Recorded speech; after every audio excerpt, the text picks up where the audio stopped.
بسم اللہ الرحمن الرحیم۔ مشہور ہے کہ دنیا کے سب سے ظالم بادشاہ فرعون جب اپنی اہلیہ حضرت آسیہ سے ہم بستری کرنے کے لیے قریب ہوتے تھے تو ان پر ایسی خوفناک گھبراہٹ اور وحشت طاری ہو جاتی تھی کہ وہ فوراً پیچھے ہٹ جاتے تھے اور کوئی ایک مرتبہ بھی وہ اس پاکیزہ خاتون کے ساتھ ہم بستری کرنے میں کامیاب نہیں ہوئے تھے۔ مگر روایات میں آتا ہے کہ فرعون کی ایک بیٹی تھی جس کا نام برسا تھا۔ اگرچہ درجن سے زائد قرآن کریم کی تفسیر لکھنے والے اہل علم نے لکھا ہے کہ فرعون بانجھ تھا اور ان کی کوئی اولاد نہیں تھی۔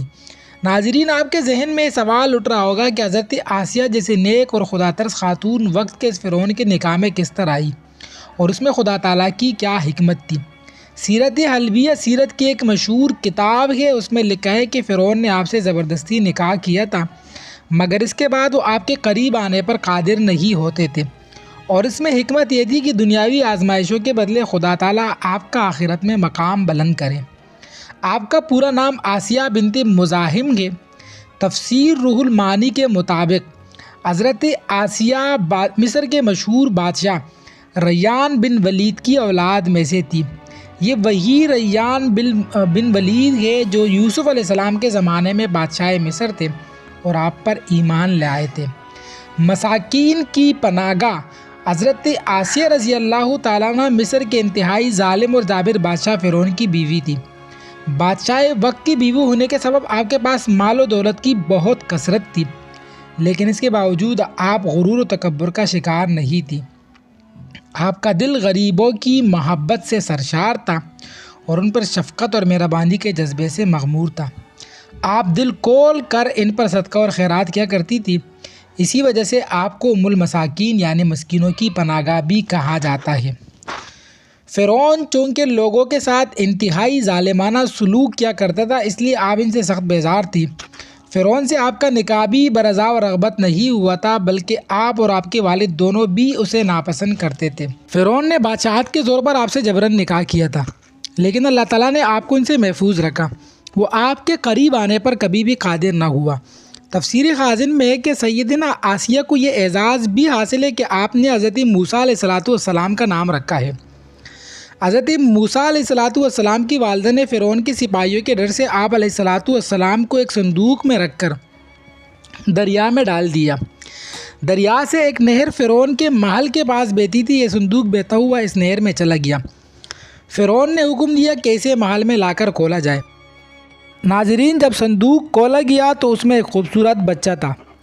تفسیر عجائب القرآن میں لکھا ہے کہ قبطی زبان میں پانی کو منہ اور درخت کو سی کہتے ہیں۔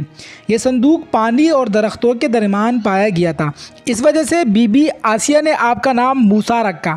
آنکھوں کی ٹھنڈک سیدنا موسیٰ بچپن میں جب حضرت آسیہ کی گود میں آئے تو آپ نے موسیٰ علیہ السلام کے چہرے میں نوری نبوت دیکھ کر انہیں اپنا بیٹا بنا لیا، اور فرعون سے انہوں نے جو کچھ کہا تھا قرآن کریم نے اسے کچھ یوں بیان کیا ہے کہ اس بچے کو قتل مت کرنا، یہ تیری آنکھوں کی ٹھنڈک ہے۔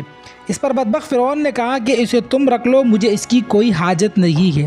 پیارے آقا صلی اللہ علیہ وسلم کا فرمان ہے، اگر آسیہ کی طرح فرعون بھی اس بات کا اقرار کرتا کہ یہ بچہ اس کی آنکھوں کی ٹھنڈک ہے تو اللہ پاک اسے ضرور ہدایت عطا فرما دیتا، جیسے کہ اللہ نے آسیہ کو ہدایت عطا فرمائی۔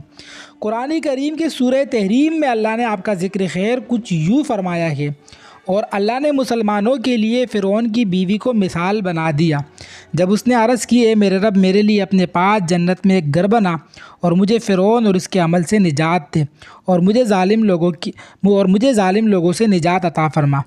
مشہور تابعی حضرت قتادہ فرماتے کہ روئی زمین کے تمام تر لوگوں میں سے سب سے زیادہ سرکش فرعون تھا، لیکن اس کے کفر نے اس کی بیوی کو کچھ نقصان بھی نہیں پہنچایا، اس لیے کہ وہ اپنے ایمان پر زبردست قائم رہی۔ اور جان لو کہ اللہ تعالیٰ حاکم ہے، وہ ایک گناہ پر دوسرے کو نہیں پکڑتا ہے۔ ہمارے نبی صلی اللہ علیہ وسلم بھی آپ کا ذکر خیر کثرت سے فرمایا کرتے تھے۔ چنانچہ بخاری اور مسلم میں یہ حدیث کثرت سے موجود ہے کہ جنتی عورتوں کی سردار 4 عورتیں ہیں، مریم، فاطمہ، خدیجہ اور آسیہ۔ بعض روایات سے تو آپ کی اتنی بڑی فضیلت معلوم ہوتی ہے کہ اسے سن کر آپ حیرت میں پڑ جائیں گے۔ چنانچہ روایات میں آتا ہے کہ جنت میں ہمارے پیارے نبی صلی اللہ علیہ وسلم کی حضرت آسیہ زوجہ ہوگی۔ حدیث کی مشہور کتاب معجم کبیر میں روایت ہے کہ جب ام المؤمنین سیدنا خدیجہ رضی اللہ تعالیٰ عنہ کے مرض وفات میں سرکار عالم صلی اللہ علیہ وسلم تشریف لائے اور فرمایا اے خدیجہ تمہیں اس حالت میں دیکھنا مجھے گرا گزرتا ہے، لیکن اللہ پاک نے اس گرا گزرنے میں بہت بلائی رکھی ہے۔ تمہیں معلوم ہے کہ اللہ پاک نے جنت میں میرا نکاح تمہارے ساتھ مریم بنت عمران، موسیٰ کی بہن کلثوم اور فرعون کی بیوی آسیہ کے ساتھ فرمایا ہے۔